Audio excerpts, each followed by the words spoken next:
there is this moment that you can just tell that things might go off the rails. And if you've ever taught for any length of time, or even if you're a parent, you know exactly what I mean. It's not full chaos yet. It's the moment you can feel the room start to loosen, like a structure is fading and the energy is about to spike. You start hearing side conversations stack on top of each other. A couple of students are out of their seats for no reason, and someone's asking to go to the bathroom who never asks. So today's lesson is about that exact moment. Not a full lesson, not a complicated plan, a quick win routine you can use to reset the room fast. So you keep control, students stay engaged, and you don't spend the last 15 minutes doing cleanup that drains you for the rest of the day. Welcome to the Secondary Teacher Podcast, the podcast for middle and high school teachers juggling multiple preps to get the strategies to reduce overwhelm so that you don't have to choose between being an effective teacher and prioritizing important relationships. I'm your host, Khristen Massic, a 10-year high school engineering teacher, former middle school assistant principal, and teacher coach. Every week, we will discuss strategies, systems, and time-saving tips to help you not only survive but thrive as a multiple prep teacher. When I taught in a computer lab, this moment showed up in a very predictable way, mainly because when they were working and when they were engaged, they tend to be in on themselves, focused on their screen. But when you had a few students who would finish early or a few get stuck, a few would start turning around and talking. And then you'd start to get some students who are raising their hands, but not because they couldn't work, because they wanted attention or something to do. And you could feel the energy shifting from working to wandering. This happened all the time. It wasn't a one-time thing. It was just part of the rhythm of teaching in a space where students worked in different paces. And here's what I learned the hard way. If you wait until it's fully chaotic, you have to use way more energy to get it back.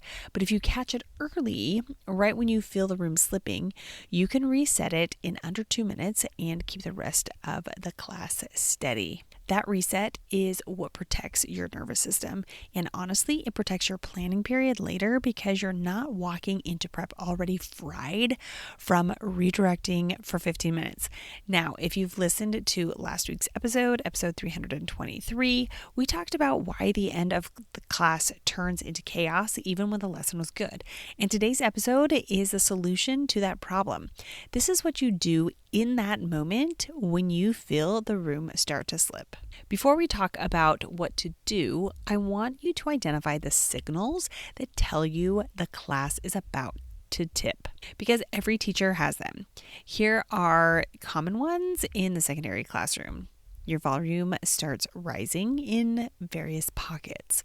Students start wandering or rotating seats. Can I questions and requests increase, like bathroom, sharpen pencil, go get water.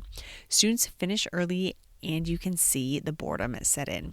Attention starts scattering, kids looking around instead of down, or maybe you feel yourself start to talk more to hold the room. But your job is not to prevent all of that forever. Your job is to notice it early enough that you can respond with a routine instead of reacting with frustration. Now, here's a routine that works because it's fast, structured, whole class, and easy to transition back from. I call it a 90-second reset. And one of the easiest versions to run, especially with teens, is Would You Rather. Now, before you roll your eyes and think, that's too silly, let me tell you why this works in a secondary classroom. It's not the game, it's the structure. It gives students a clear question, a clear choice, and a clear way to participate immediately without you having to prep anything. So here is the step-by-step movement version. So if you have the flexibility to have these students get up and move in your room, or if you want them to move in your room. So you're going to set the frame, which is about 10 seconds. So you're going to say, okay, quick reset, 90 seconds. Then we're going right back to work. Then you move on and you tell them a clear choice. So this is with would you rather. You've got two different questions. So would you rather do this or would you rather do that? And that should take about 10 seconds. And then there's the movement piece. So another 10 seconds. So you designate and say, move to the left if you choose A, move to the right if you choose B, so on and so forth. And then you allow them to turn and talk. So this is about 20 seconds. And you can say something like, tell your neighbor near you why you chose that. You have 20 seconds. And then you invite some students to share. So this could take like 30 seconds. So you'll have like two students, one from each side, or however you want to decide that, and have them respond to either why they chose what they chose, or maybe why the person who just turned and talked with them, why they chose that same response. And then you transition. So this is taking you about 10 seconds again. It says, okay, back to work. You're starting at, and then you let them know like where you had left off. So that's it. The key is the timer energy. Students know that it's quick, and you know it won't expand and eat the rest of class. Unless you want it to. Now, here is the seated version. If movement would cause more chaos, you would just do the same routine, but seated. Instead of having students move from one side of the room to another or pick a side, you could have them show with their fingers, or if you have like whiteboards, or if you even have like pieces of paper that might be different colors. So just a simple signal. And then you can have them write a sentence about why they chose their choice.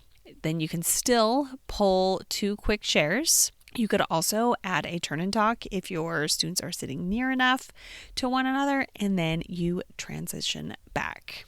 So the reason this routine works is because there are 3 boundaries that you as a teacher sets, and it's a classroom management tool instead of just a distraction. So here are the 3 boundaries that I just gave an example of. So the first is you need to have some sort of time cap or restricted amount of time. So you have to have some sort of timer. You've got to cap it. You've got to decide beforehand how long something is going to take. You can run a timer. And if you don't do that, it could go too long and it could turn into free time in disguise. Now, the next boundary is that one voice at a time for shares. So you don't want to have students talking over one another. Now, remember, there is that part where they turn and talk. Well, that's not sharing. That's sharing just with each other. So you also want to make sure that happens as well. And then already pre-decide how many students you are going to have share. So is that 2 shares? Is that 4 shares? You're not necessarily opening the floor to every single student to give their answer. Now, the other thing that I've noticed sometimes is you may not have students share at all, or students volunteer to share. And so you could say, we will do this until we get 2 students to share. And then that sometimes, especially with high school students, will encourage them to share out, especially if they can share out something that their neighbor told them, not something that they said. And then finally, on to boundary 3, you want the same ending phrase every time. So you want it to allow them to know that you're getting back to work. Now, if you're not sure what that should be, I gave an example before, but you could also just have a simple slide that you can always refer back to that even has the blank where you in the moment could fill in what they're supposed to start back on now that you're transitioning back to work. And here are some additional examples. So you will want to pick one and repeat it every time. So it could be like, all right, back to work, start at step 2, or okay, reset complete, eyes back on your task, or all right, back in, you've got 8 minutes to finish this checkpoint. Students will learn that this routine is not a detour, it's a brief bridge back into focus. If you've been thinking, I need a better classroom management plan, I want to offer this. Sometimes what you need isn't a bigger plan, it's a tiny routine you can run right when the room starts to drift. Because you're not failing when the energy shifts, that's normal. What matters is having a predictable response that doesn't require you to invent something on the spot. This is what protects your energy, and it's what makes the last part of class feel calmer, so you can end the day with a brain that still works. So here's your next step. Tomorrow, watch for your slip signals. When you feel the room start to drift, run a 90-second reset just once. And if you want a simple set of repeatable routines that you can keep open on your desk so you're not making these decisions in the moment, grab my free Simple Teaching Strategies Toolkit. It's designed to make your planning and your classroom routines lighter, especially in those what now moments. In the next episode, we're talking about why filler activities backfire in a secondary classroom, especially the ones where most students are just watching one person do the activity, and how to avoid that trap. The moment you feel the class slipping is not a failure, it's a signal, and now you have a routine to respond to it. 90 seconds. That's all it takes to reset the room and protect your energy for the rest of the day. Until next week, take care of yourself and keep building systems that work for you. If today's episode was helpful to you, it could be for others. So make sure that you share it with your colleagues and tag me on Instagram at Khristen Massic, KHRISTENMASSIC. Until next week.